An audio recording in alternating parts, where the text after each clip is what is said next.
Oh, great to see you. Thank you for making a bit of time to come and have a chat. I appreciate you giving me a bit of a slot in your diary because I know you've been super busy. I wanted to start our discussion by flagging up. Well, flagging up's not the right word, but by sort of picking up something that you said, which really interested me a couple of weeks ago when we were talking. You made the point that the big thing that's happening now is that AI is teaching AI, and that is going to lead to exponential change. I mean, tell us, why did you say that, and why do you think that's significant, and what does that mean for your business? Well, really, honestly, I'm taking Sam Altman and Andrej Karpathy's lead on that. I mean, they have stated that several times, but what people hear when they state that is singularity, because people feel this singularity is kind of a little bit of a marketing thing because it sounds fancy, singularity, and people have the impression that the singularity is this moment when AI is going to wake up and be quasi a little bit sentient or be running the Skynet or something. But really, what the singularity is, which is why Sam Altman is saying it's here now, is when AI becomes recursive, and what that means is it's teaching itself. And Karpathy, who is just a genius engineer, he's from Google, and he's revered all around engineering because he's really developed most of AI with Sam Altman. And he hopped over from Google about, 3 months ago, to OpenAI. And he is exactly there to train AI to train itself. Now, is already doing that. So that's why Sam Altman says we're in the gentle singularity, because AI is recursive now. AI is teaching itself.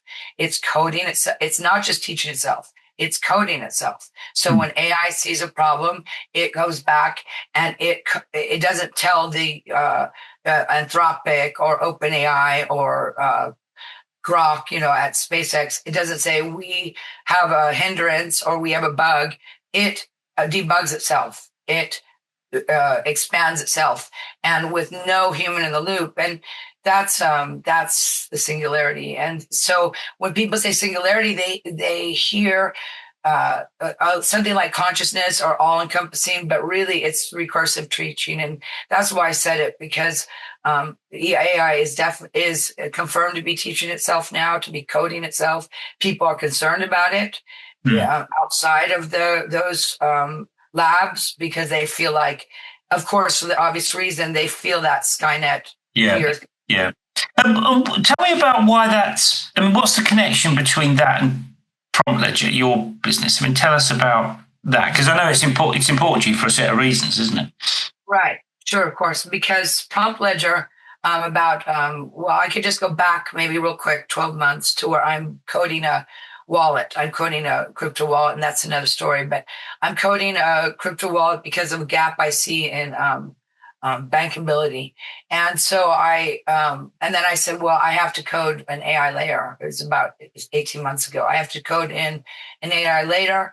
And I spent about 4 months on that. And then I said, well, because I worked in fintech before I worked in development at Zurich Insurance. And I said, well, we can't code in an artificial intelligent layer into a financial product without deterministic governance. So I came up with that issue. I said, it has to be at the gate. It has to be before. So what that means is that when it doesn't matter if it's finance. So when you go to your AI and it's calling, that we call that calling back to OpenAI, calling to Anthropic, calling Grok, it needs to be governed before it reaches you. And that doesn't mean, so we're very careful at Prompt Ledger. That doesn't mean we want to control it, because we think AI is very powerful and that people have, like the democratic right to have access to intelligence, like a library and knowledge, and decide what to do with it. It means that it's not drifting, hallucinating, giving you horribly incorrect data, and it's flagging it. It's saying, no, this is drifting and it's not correct. So it's bringing up a log, an audit log, that tells you it's stopping it. It has several different things. It's stopping it. It's giving you a log. It can fix it itself if it's minor, or if it's not, it can escalate it to you and then go back and run it again. But it doesn't let AI drift off, especially for a financial institution, because a few pennies can start to be a few dollars, can start to be a let this through, let that through. So we have been coding that, and that took over because this is much, much bigger than just one wallet. It's the hot topic now. Everybody's trying to build this, and we launched in March of this year after a lot of heads down building. And that's why it's important to me, because when AI is recursive, this is even more important because this means the labs aren't watching it. So when it gets to you, the labs are watching it, and you need to know what the trust factor is with your prompts, with the iterations you receive. So yeah. So let me just to clarify for people that are listening. I mean, what you've developed is, if you like, some AI governance. Have I understood that correctly? That keeps track of what it's doing, so that you can be sure it's doing what it should be doing, not what it shouldn't be doing. I mean, is that a fair summary? That's exactly what it is. And I'm not building the fancy bells and whistles model. I'm just building the boring thing underneath.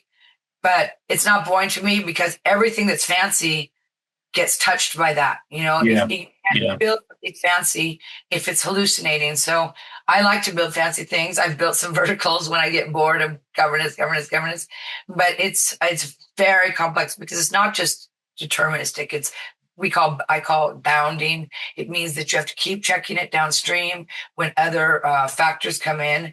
There's a thing I call nesting, where it has to do with when you have a vendor or somebody comes into your system, like I'm in your system now. So if we were using AI and my AI is talking to your AI, so where's the nesting governance, to those interactions? Like we heard with Hugging Face. AI can collaborate. That's what happened at Hugging Face. It's collaborating. It's planning. It's teaching each other. And that's where that's really essential to understand. That's where that happens. It's teaching each other. So one AI is saying, I found this gate, and it's teaching the other this exit. And to understand, AI is not malicious. It has no feelings. What AI is, it's like a race hard at a gate. And it's like, it wants to go, wants to go, wants to go. It wants to come back to you with the solution. That's what sycophancy really is. It's really solution oriented. It's like if you were a general in the army and you have a lot of people around you and they start lying to you because they just want to give you the solution. That's what it does. And so it's trying to escape to find a solution that is not available to it.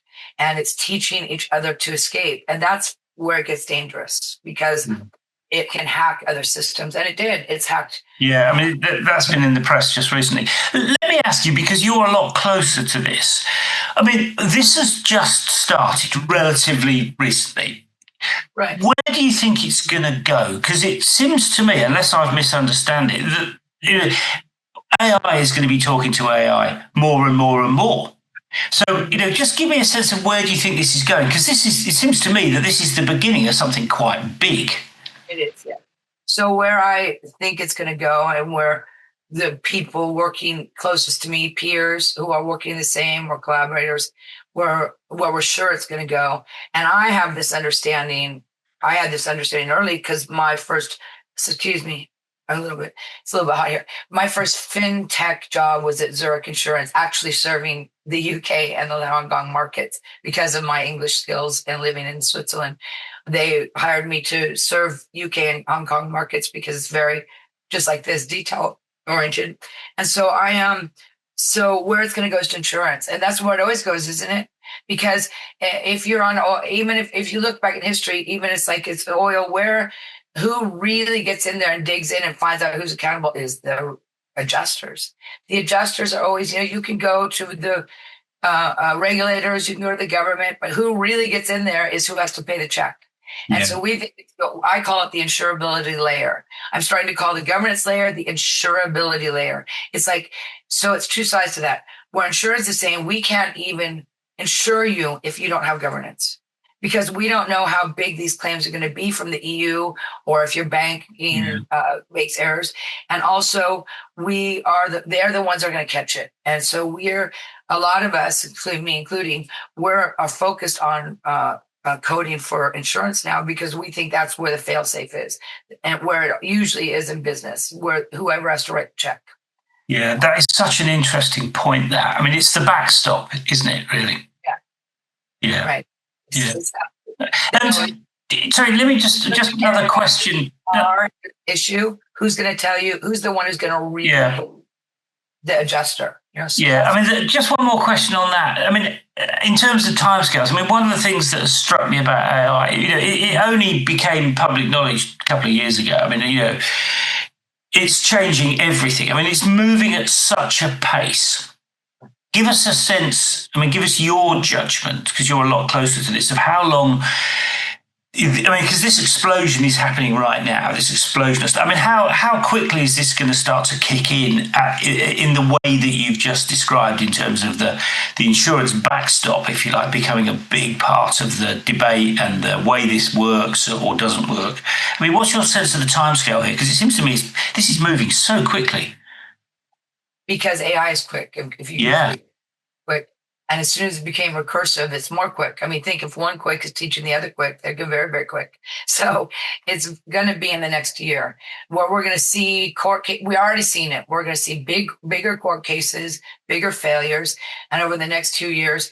And I mean, not to be, I don't know if you've heard Sam Altman and Dario Modi make a lot of warnings to the public about their own technology. And I would make that too, which is, it's not just, it doesn't matter where you sit on social issues. We don't want to live in a dystopian society where there's two societies. And that's one that has access to AI, one that doesn't, because of safety. So you say, well, we're going to cut 80% of the world out of AI. And that 80% of the world is already worried about that, because they see that already.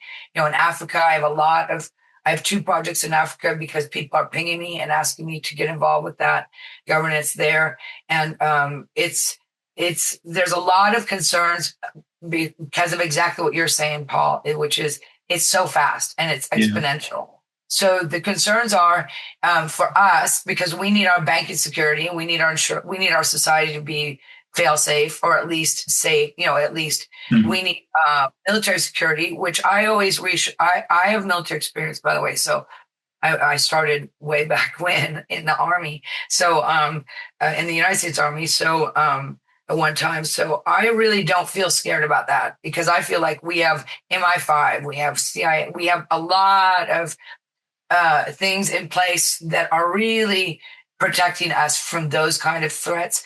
But that doesn't mean there's not a threat, because banking, the stock market, our livelihood, that is a big threat too. And we have to worry about our daily security. And then we have to worry also about our global fingerprint in the world, like we always do, that or we always haven't, but we do now, which is, we don't want to everybody. That's what I was doing with the banking. Everybody that gets kind of left out because AI is bringing problems where we just have to say, well, we're turning it off for the entire country, Nigeria, for example. So that's all big issues. And the reason I'm mentioning it is not because I'm mentioning a political position I have in that. I'm not.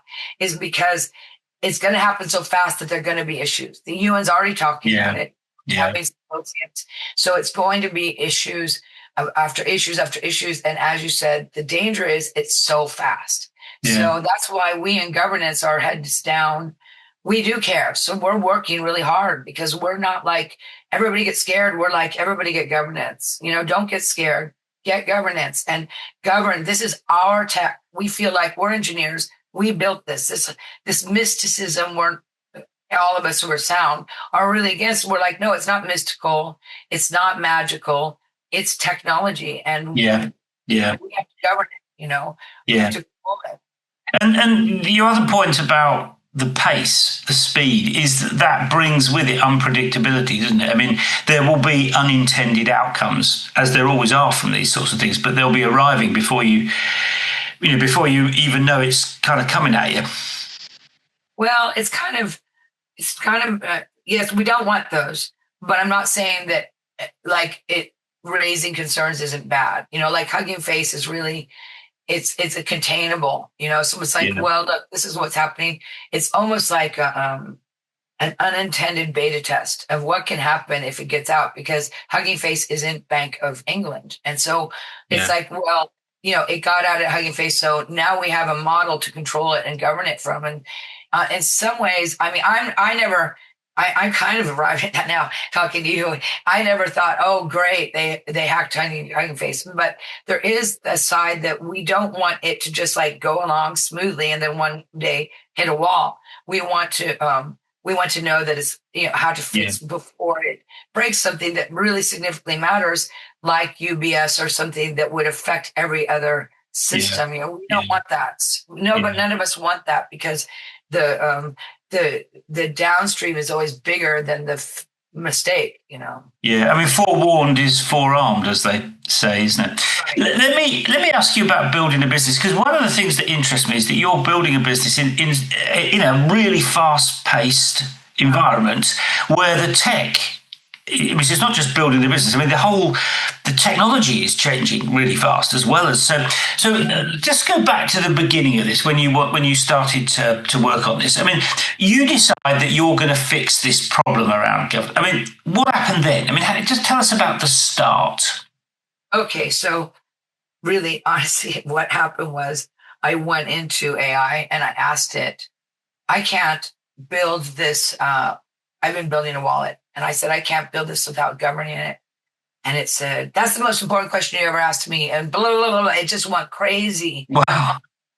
Wanting to tell me, I was in a paper bag. Like, this wasn't being built. It wasn't being talked about. So I was building. I mean, I did work at Oracle. I worked at Apple in Silicon Valley. I've worked on big, really people smarter than me, very good teams, people who influenced me and taught me how to build, how to think, how to, I already knew. I went to school, but I went to college, but I mean, that's not the practical world. I've worked in teams where I learned, how to push it and what to look at.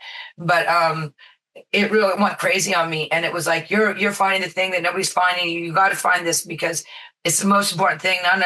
AI is interesting because AI can know there's a problem and it won't even tell you until you ask it. And then you ask it and it says, yes, that's more important than the wallet. And you're like, that's such an interesting point. What you're saying is you should always remember to ask AI what they think the problem is. I mean, that's a really interesting insight, that.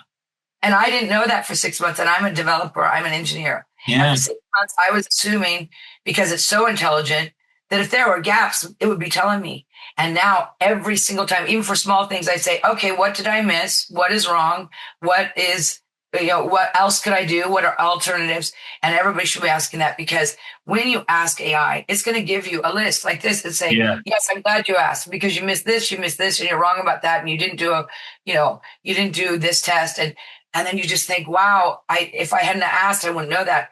And that's where it started. And then I came out of that. I was in that paper bag for about 6 months building, and it became incredibly intensive because it was no longer about a wallet. It was about, wow, it's drifting. It's got hallucinations. It's sycophancy.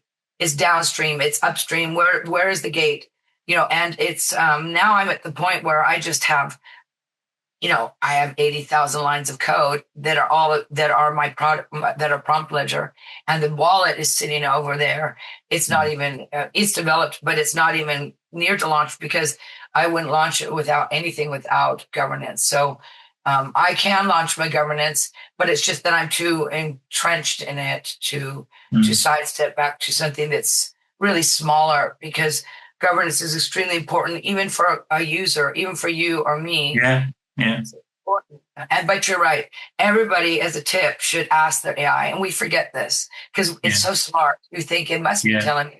But even if you're making a podcast and you should say, well, that's the subject I want to be, but is there anything I missed? And it's going to tell you 3 things immediately.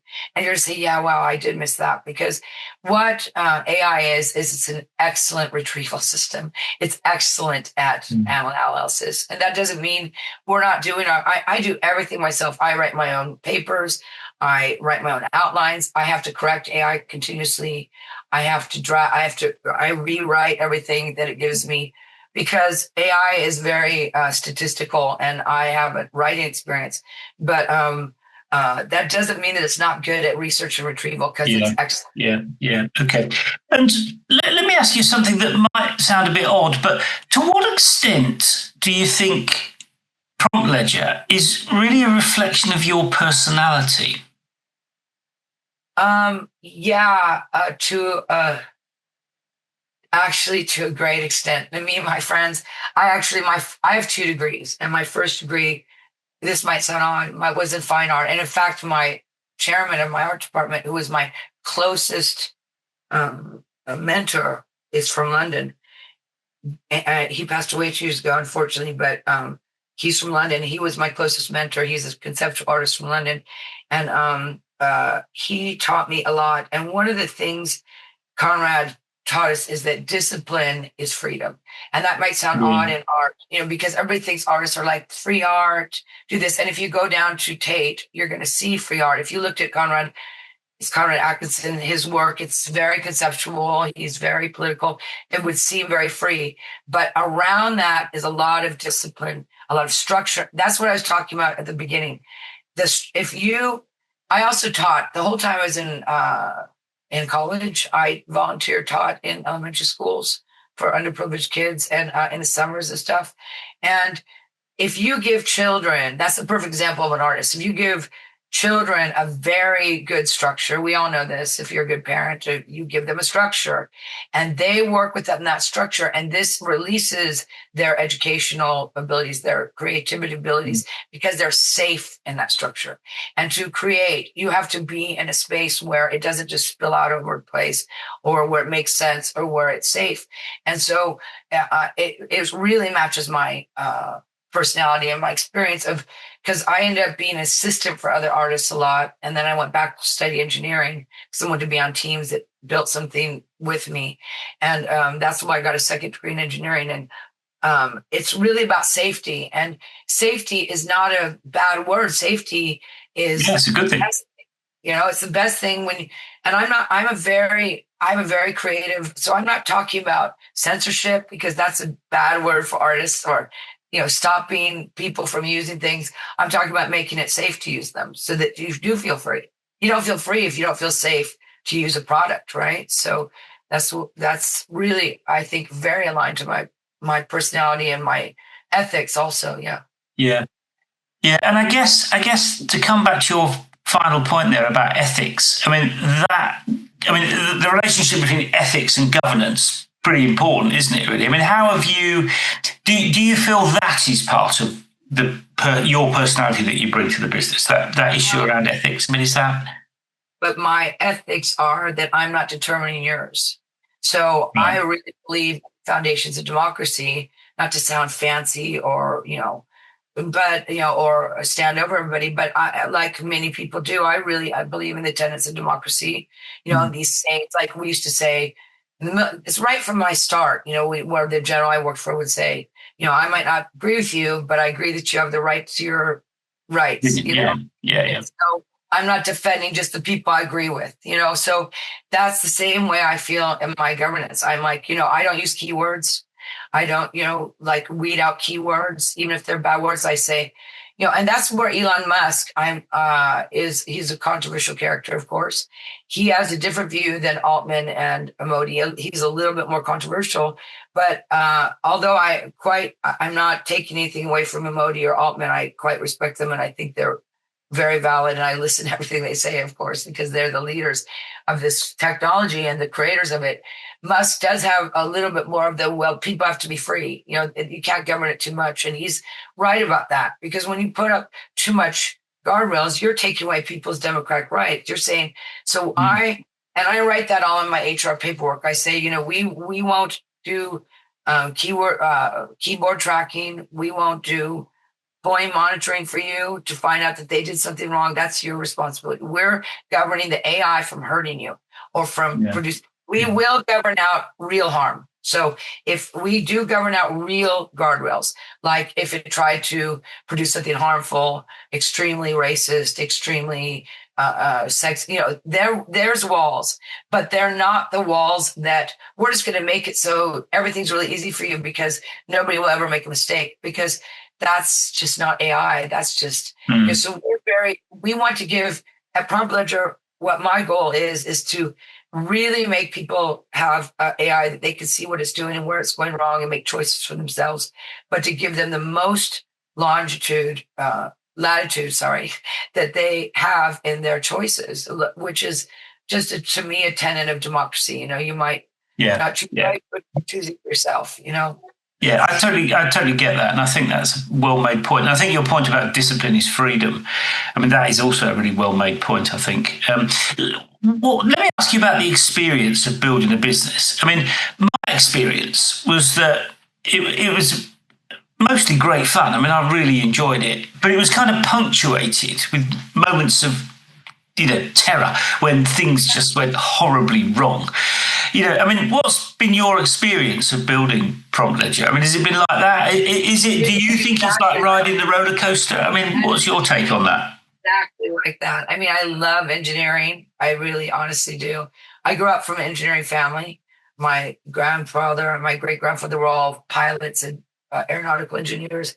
My stepfather I just grew up in a very engineering family, and I absolutely love engineering because engineering is it's about fixing things, right? It's about like a plumber in a machine. I love it. I like fixing things. So I do love the process, and I'm not wild about the fundraising part, asking around. That's hard for me because I've always been in a development team. My sister, who's worked in engineering at Oracle, was much better at that finance marketing part, but I do it, and I'm getting better. I got better and better over the last a few years. I'm over decades, but over the last few years, even much more aptitude at marketing and understanding, that aspect of the business. So it's an adventure for me in the way that it's like you said, it's really exciting. You're running everything. I'm working at Oracle. That's very exciting. But now everything's me, like you said, what is it? The chief everything officer. Yeah.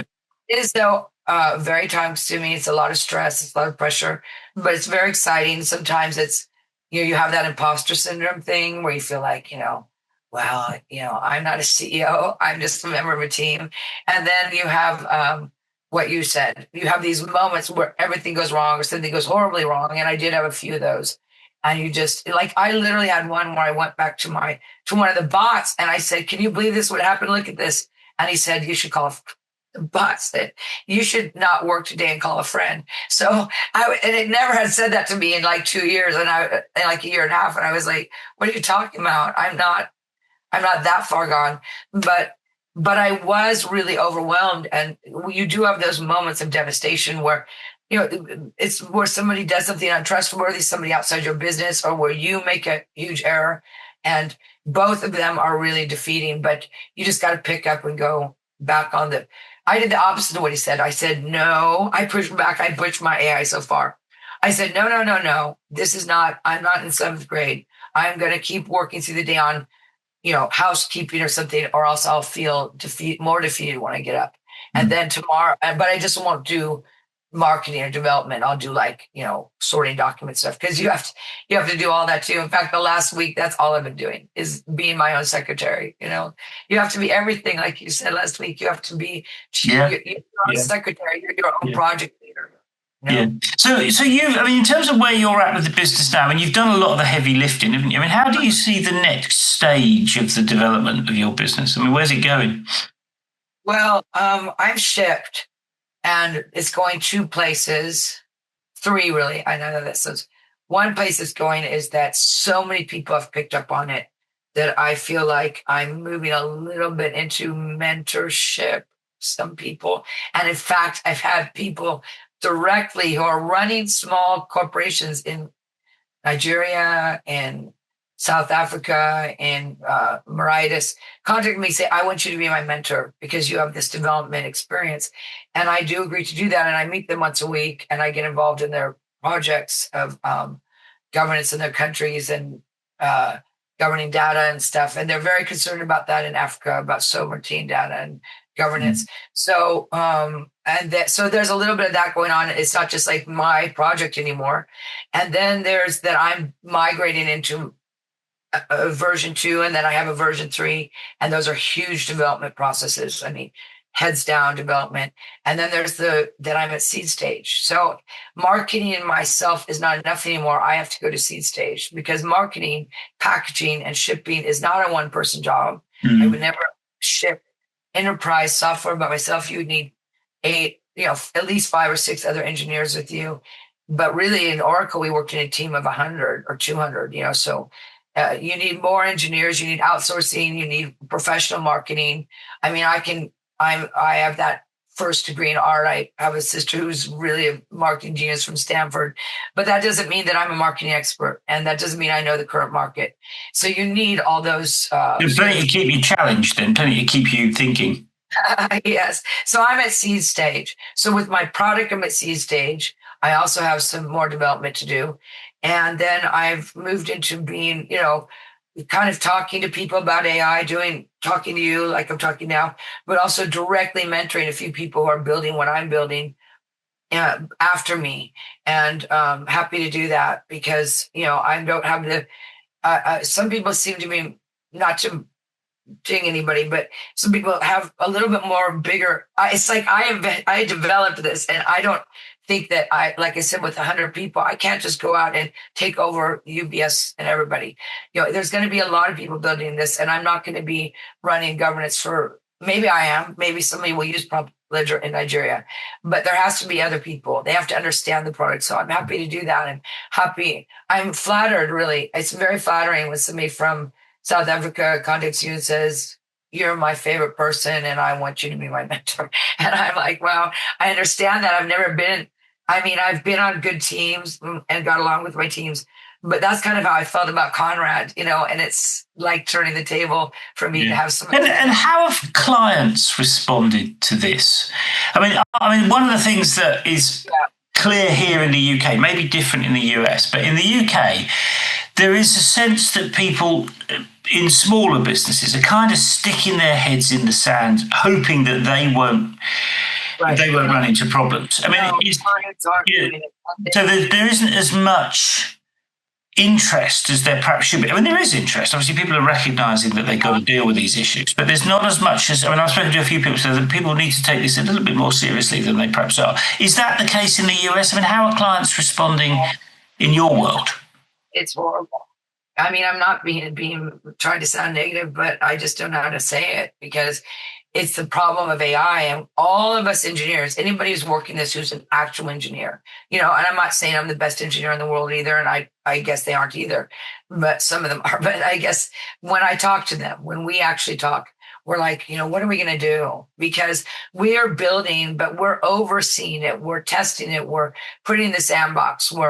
We've broken software before. We've shipped before, and we understand how big this is. And we've got very little clients. Like I have one friend who's he's got a different product than mine, but he's also got a really good standpoint to it.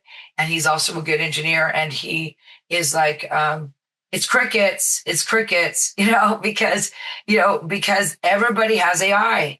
And so I have seen, I'm not kidding, I kid you not, secretaries, fine. I was secretary way back when in the Army and stuff. I've been a house cleaner, in fact, when I was 16, but I have people who do not have the engineering experience to deploy this level. This is architecture. This is not vertical. This is really heavy. Like as I said, I won't even deploy it by myself. I'm an engineer, and I would never deploy this by myself. But what you're talking about is that people feel like I can do this myself. And Claude is telling them they can do it themselves. And Claude can build them something, but he can't maintain it. He can build them something, and they're like, well, that's better than paying $100,000 for it. And somebody in Italy asked me this. Now we're kind of friends. We made friends because there was somebody saying, there was a talk going on. There was a post, and it had so much attention, and it was a lawyer, and he was saying, what is the where everybody's using AI and then they're building their own governance for it. And because there's this billionaire who said, well, I don't need somebody to build that for us. He's in Italy. And he said, I don't need somebody to build that for me because I'm just building it in Claude and I'm saving. So he was like, I'm saving $500,000. And I said, and I just commented and I said, well, you'll be paying 10 million later. Because as soon as you don't get it, because you're not an engineer, as soon as you don't have, because it's not just deploying, you have to have service as service is software has to be serviced. It has to be updated. As you said, space is moving very, very fast. You have to stay up with it to see if there's changes. It's really an engineer team job, not a person. I'm a solo founder, but I know I need a team. But eventually, but it's an engineer job, and just like building a house, I wouldn't try to build a house for you because I'm not a architect. My ex-husband was an architect. I would never, and I know a lot about it, but I wouldn't try and build it for you because I've never built one. So it's a mistake, but they're making it. It's what you said. It's just they're putting their hand in the sand and saying, hopefully it won't happen to me. And I built a little thing with Claude, or I have a friend who built something, and it's, we really need to get what I feel like as an engineer is that that's why I am mentoring people, and I'm happy to do it, even though it's just like I'm giving them my solutions, and I'm happy to talk to my peers. I feel like we need consensus as an engineering community, because there's two things going on for us. One is this governance is essential for the world for using AI, and two is because engineering has changed completely. AI has changed our job 100%. Yeah. Everybody can build for themselves, but that doesn't necessarily mean they should. Not everything, everybody can probably muscle together a cabin, like my grandpa did, but they shouldn't necessarily build a beach house because they need an architect, So it's like, yeah, go ahead and build your verticals, but you really need somebody, but they are putting their head in the sand, but we'll see what happens. I hope it goes well. I don't wish dooms on anybody. I really don't, but it's just, I really think we need consensus in engineering. I mean, the thing that was going through my mind as we were talking is it kind of reminds me of the climate business. I mean, people have been warning for a long time, you need to pay attention to climate change. And now it's starting to come through. We're crossing a couple of the thresholds. The weather is changing. There's more volatility. I mean, people were saying this was going to happen 20 years ago, 30 years ago, 40 years ago.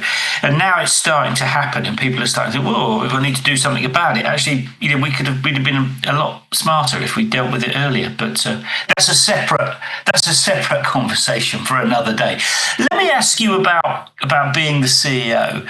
As you rightly said, the Chief Everything Officer at the beginning. How do you feel about being the face of the business? Well, two ways. I mean, one part of me is like excited. Recently, I was more excited about it. I felt more like it's very nice for me that I have people from, Meritus contacting me and want my expertise. That's really great for me because I have been an expert for people in the past, but I've been the back end one, the one who was helping this person elevate to this. And that was fine for me. And that explains why there's another side to it, which is I've always been that person that was like, I'm really, like I'm the project manager who wasn't on the stage when the rollout happened. And that's a role you learn, like I worked at Apple. Steve Jobs wasn't born into that role. He learned that role. Yeah, that's right. How to stand there and carry the weight, how to take the heat, how to garner attention and reflect it. And I learned to support the people doing that with my engineering. I said, what was it? I said, disciplining their world around them. Like being a project manager, a project lead in engineering. And it's a new thing for me to be a face. And I'm starting to kind of like it, honestly. There's a part of it that you do like. I understand why they like it. But there's a part of it that's really a stretch for me because it's not how I trained myself professionally. I train myself as the support. And it's interesting for me. It's a journey, and it makes me have to stretch myself, but I'm also a person who likes to meet challenges. So I'm meeting that challenge. I'm telling myself to meet that challenge. I tell myself, don't hedge, because when you are the support, you hedge more. When you're not the support, you have to learn not to hedge. That's was one of Steve Jobs' skills. He never hedged. So I had good teachers. That's so interesting, that point about not hedging. I mean, I think it's really interesting because I think you're right about that. I mean, when you're inside the organization, you have to hedge in one sense. Don't you? When you're leading the organization, actually hedging is a mistake because it's what you're saying is I'm not quite sure where to go. Well, that's not good. That's not good for your people. It's not good for the business, is it? You don't want that as a flagstaff. In fact, I was joking to somebody about it 2 months ago because I didn't work Steve Jobs every day, but I've been where I knew what was going on. And Larry Ellison also, like one level below them, So I wasn't seeing them every day or anything, or they weren't consulting me, but the people I worked for, they were. And they never hedge, and that can be, so they were like, well, why wasn't he more involved with people and this and that? And I'm like, are you joking? Because he has 100,000 people underneath him. He's leading billions of dollars of business. He has a board to answer to, and he has to be the guy who comes in. I joke about it with Claudia when I say, who says, this button is on the wrong side, it drops it and walks out. And everybody has to run and everybody has to move. And maybe it's a small thing. Maybe he's even wrong, but he can't hedge because it's not just about what's right. He has to be right. Don't get me wrong. They have to know what they're doing or they wouldn't be there. But they have to also inspire people, and they have to, an inspiration when you're around those guys does not always come from being like, well, I'm your buddy. And I mean, it comes from some of that. They can't be monsters, but they have, some of it comes from just being a little bit mythical, being the person that you want to aspire to be, that you trust. He says you have to move that button, and he doesn't have 200 people questioning him because he couldn't run a corporation that way, because he's also going to run CFO, he's running the finance. So when you're the CEO, you have to have that attitude. No, I'm not hedging to everybody, because I'd be hedging all day and I wouldn't be CEO anymore. And so that is a point. And that doesn't mean you don't need the experience. You don't need to be right. You don't need to be able to say you're wrong. If you are wrong, you should say you're wrong. I'm not saying any of that. But when you're wrong, you shouldn't hedge when you're wrong. You should say, I'm wrong. This is wrong. The button should have been there. You were right. And I'm not sorry. Put it back. And I'm off to the finance meeting, Yeah. One of the things that's interesting about being the CEO is certainly in my experience, it takes a lot of commitment. It's a tough gig. There are lots of stuff to keep you awake at night, lots of things to go horribly wrong and all that. So it's a tough gig. And that sticking at it requires commitment. Where does that commitment come from for you? From loving engineering, which is where it came from them too. The people I learned from. Deep down, if you look deep down underneath Steve, whatever, or Larry, or anybody I worked for a chip manufacturer for a while in Silicon Valley, they're a little unknown, but they're very important in our industry, is the love. You might see, that's what we didn't mention, is that you might see he's not hedging, and you might see, but that's not a show. That's not, he's not Johnny Carson. But Johnny Carson loved TV. So it's the same thing. He loved it. They loved it. They loved it when they were a kid. I did too. They loved it. So that love translated into, the engineering, the solutions, the fix, the building that product. And so if you love it, you go through all those hoops and you go through all those schedules to get to that leadership position, because the love keeps you, the commitment to the engineering keeps you going, because it can't be just, I want people to listen to me. That's too shallow. So there has to be at the bottom rung that you actually really love it. You love shipping a product and you love it. I get that. Let me ask you though, because one of the things that's interesting about your background, you were talking about this earlier on, is you started off in the art world and then you switched to engineering. Part of me was expecting you to say, I do it because I love the art rather than the engineering. It's an interesting sort of switch from art to engineering. Just what component of that drives the way you think about being the CEO?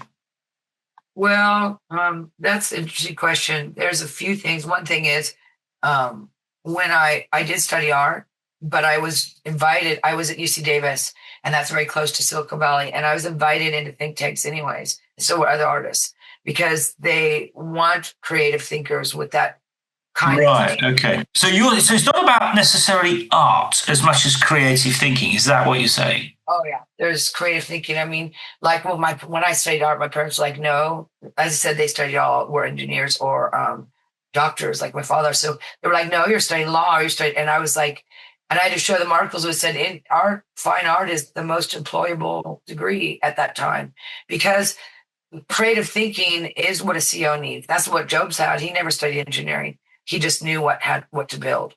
And that's a really important part of, I think, that's my strength as an engineer. And that's one of my strengths is the caveat that I have that.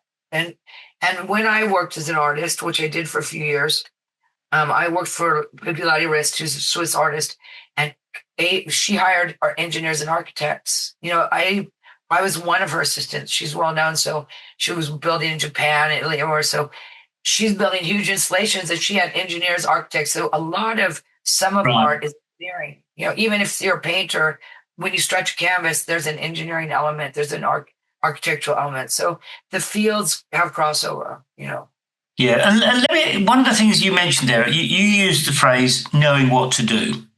Right. I mean, one of the other things that interests me about the CEO's job is that you have to. That's the thing that you have to figure out. What do we do?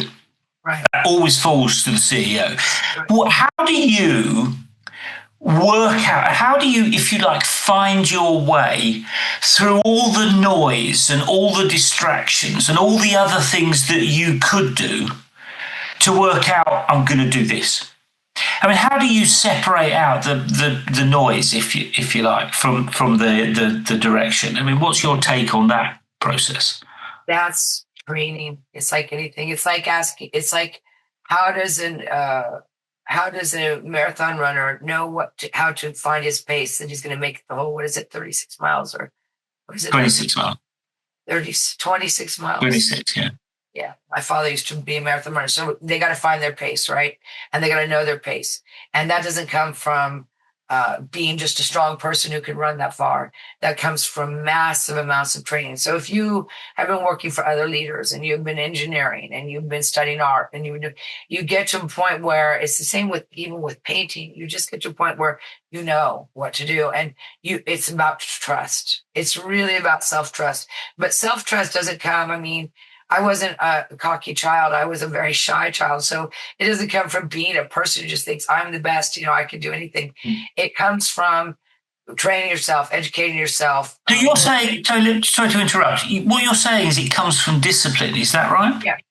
And from education and from which I had a lot of, and that's probably because I started when I was 18 in the military because they paid for my college, my first education, is that, it comes a lot from knowing that you have to have leaders first before you become a leader. You have to know how to follow a leader to be one, because then you're learning how to be a leader. And to be one, you have to trust your decisions because your decisions have to proceed. You cannot, that's the hedging thing. You wouldn't have time to just like rotate on every decision. You have to trust your decisions and make them and move forward, even in the development. And if there's a mistake, you have to just go back, know that you can go back and fix it. But you at least have to have enough of the education and the understanding that mostly you're on the right track, and that move. And let me ask you about that decision-making thing. I mean, in what way would you say your decision-making capabilities have changed as you've moved from being an engineer to being a CEO? Absolutely. And in what way? And tell us in what way. Because I'm not looking for somebody to answer for me. I have to answer for myself. And that's a whole new thing for me. But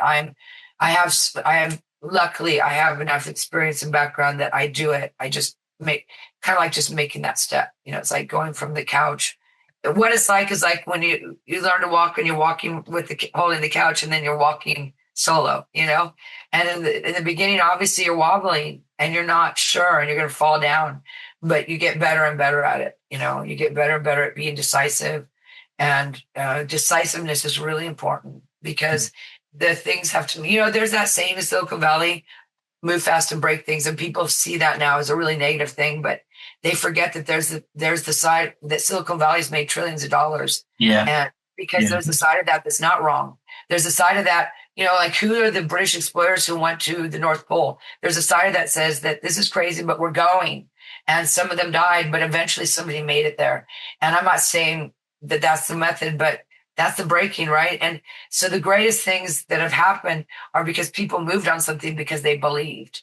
And maybe they were wrong. They got stuck in the ice pack, but in the same Silicon Valley, a lot of .com businesses we heard about the crash went down. But what people tend not to think about is the ones that didn't, the ones that succeeded, the ones that gave us Microsoft Word, the ones that made us better, our banking easier, So we're in a climate right now where we're talking a lot, and I'm not averse to that. I understand that technology has made mistakes. I'm not telling people not to call them out about it and not to critique it and not to demand sovereignty in their countries and all the things they're doing. I'm just saying we can't, there's both. Two things can be true. Somebody said that to me today when I pushed back on him. He said that and he came back with two things can be true. And I said, exactly. So it can be true that you need to critique it and get sovereignty and challenge it. And it can also be true that you need to look at what went right. And so all of move fast and break things is not wrong because they moved. They made the move. They didn't wait another 20 years to know exactly what is the passage to that North Pole because they were never going to get there. So they made the move. And what it seems to me you're talking about is a willingness to accept that there's risks involved with everything. Right. And to come back to your point about insurance, it's about recognizing risk. I had a really interesting conversation with one of the CEO a little while ago, and he made a really important point that has always stuck with me. He said, I'm not worried about making mistakes. I'm worried about missing out on the opportunity. And I think that's a really important mindset because that's what you're saying. Move fast and break things is saying focus on the opportunity, accept the fact that some things will go wrong. Well, it's, if you look at the engineering doctrine, if you look at the principles, the tenets of engineering, breaking is one of them. You're supposed to break software because if you never break it, you don't know where its soft places are. It's not like architecture. You don't want to build a house and then it breaks down, but you do want to break it in the CAD, and they do that. As I said, I was married to an architect for a long time, so they do that. They build it, but they build the model and they break it. You can watch them do it. They pull it out, build it again. So of course they can't build a house like that. And also I cannot ship to UBS that way, but you do have to break things, and they are going to break in the real world, and architecture has broken in the real world. And then they learned something and moved on. So there is, there's a reason AI is called the frontier. It's the frontier. How many things did they break moving across the frontiers? How many things? That's a good point, actually. And seeing as you've talked about breaking things, just what have you learned from screwing up? I've built half of my product is built from screwing up. Half of the governance gates, like I started with 5 gates, I have 11 now, so they were from screwing up, and I've learned. But really honest, if I'm really honest, the more, because I think I'm a pretty good engineer, is that the more things are, I'm not used to the marketing. So when people, there's the pushback is amazing to me, the competitiveness. And sometimes, I'm not used to being the public face. So when people jump at me, I'll be like, what are you talking about? Buzz off, and a marketing person doesn't say that, you know what I mean? So I've learned that I have to learn my marketing face, my CEO face. I've had people tell me, Lara, you're right. I've had engineers ping me, Lara, you're right, but shut up, And I'm like, yes, I know, David. I like one was named David. I know, and he's like, but shut up because you need, you're the CEO now. You're not telling that in the water cooler, Yeah. It's a different thing, isn't it? It's a different, right? Because you have to learn to be. It's not that I have no diplomatic qualities. I do, and I have manners. I was raised with them. It's just it's very high pressure, and big things come at you, and so you can break. And you're tired. You're working a lot. You can break, and you have to learn. And I have learned more to be like I'm taking a beat, and I'm gonna give them the public face, and I'm not used to having to develop such a strong public face because I was in the back. So that's something that I've broken, and I've learned it, and it hurts because nobody likes to have even if you're right, you can get egg on your face, really honestly, because you can just overstate, and it hurts, and you are not used to being that face. Yeah, it's a tough gig. No doubt about it. It's a tough gig. But I think also learning anything can be a little bit painful. I mean, because you get stuff wrong more than you get it right when you're learning stuff, don't you? And that is, people find that hard. I totally get that. One last question before we wind up. I mean, if you were to offer a bit of advice from somebody, a rookie CEO, for example, who's trying to build something like you're trying to build, I mean, what would your most critical piece of advice be to that individual? Start before you plan. Start, and then plan on top of it.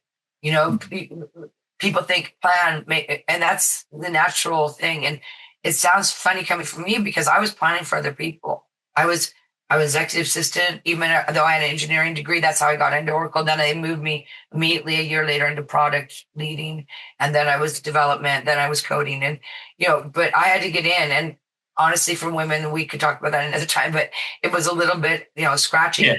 And I got in and I did I paid my dues. But so it would be natural for me, instinct with my background, to say, no, plan everything. Write it all down, calendar it out a year. And I would say, really honestly, to a CEO, especially a solo founder, start. If you believe, I mean, it's the Pete Waterman thing, isn't it? From In Search of Excellence, ready, fire, aim. Right. Ready, fire, aim. Start. If you really believe in what you're doing, don't make 100 decks, and don't listen to all those. Like I have people tell me, make 100 decks, make this, make that. And I'm like, yeah, I do have to make that now. But the first 6 months is start. Yeah. Get in there and dive in. That's what I say on my 5 things in AI. Let's dive in and start building and break it and build. And then the other things will come to you. I got to market this. And that might seem backwards, but it's a great piece of advice that, I think, Lara, because you learn from doing, don't you? I mean, I think that's one of the big things, that people think that learning is all about listening to lectures and reading books and writing essays. There's nothing wrong with those things. But real learning comes from doing, because you have to deal with the consequences of what you've done, good or bad. So I think it's a different type of learning. I'm not an expert on that, but that's my view about that. So I think that's a great piece of advice to end on. Thank you for making a bit of time to talk about what you're doing. This whole thing about creating the technology to keep track of what AI is up to and to keep it under control. I mean, I think the whole governance thing is such an important area. So thank you for sort of sharing your experience of that, because you're right at the bleeding edge, right at the edge of what's required in the industry. And it's probably the fastest moving industry that we've ever had. So thank you for making a bit of time to talk about that, because it's such an exciting area. So really appreciate you making the time and coming on. Thank you for having me. I really appreciate it. Cheers, Lara. See you soon. Bye-bye. Bye-bye.